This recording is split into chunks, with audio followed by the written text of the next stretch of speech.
Good morning. It is Thursday morning, March 21st, 2019, and it's time for your morning walk with me, Sophfronia.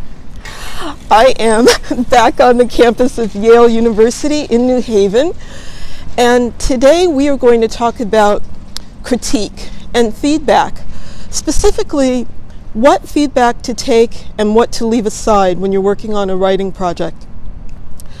A couple of weeks ago, my son Tane was working on a monologue for a competition, and he was also using it for an audition for the summer shows that's coming up for him.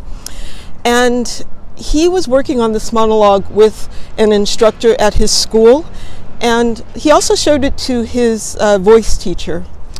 And they both gave him very different feedback on it. And he said to me, "Mama, I don't know what to do. Miss J is telling me to do one thing, Mr. M is telling me to do something else." And I told him, welcome to the world of being an artist. This is going to happen. If you keep creating things, this is simply going to happen. So here's the thing.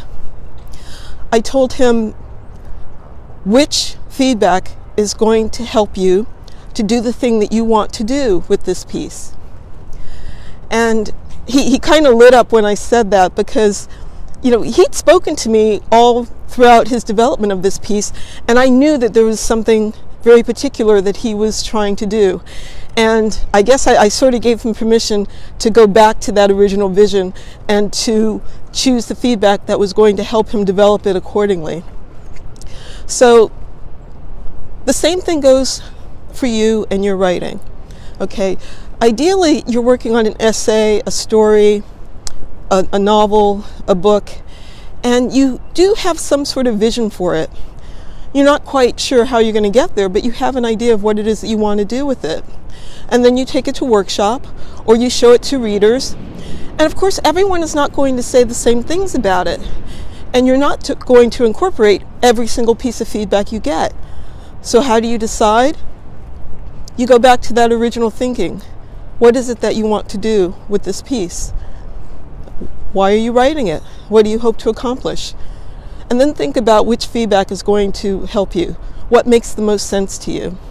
It'll feel right. You'll know it. You'll know it. So allow yourself the permission to take on some feedback and put others aside. But that doesn't mean you're not grateful for it, because anytime you get someone to read your work is an amazing thing. Someone has given you the gift of their time.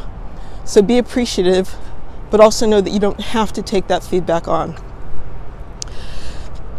Tane, his monologue actually took him to the regional finals, and I will post here on my YouTube page the video so you can see what happened with his piece of creativity.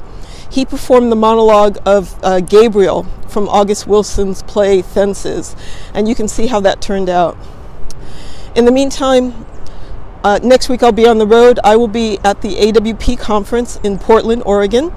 That's the Association of Writers and Writing Programs, and I'll do a video for you from there so you can see what that's like. It's a huge conference.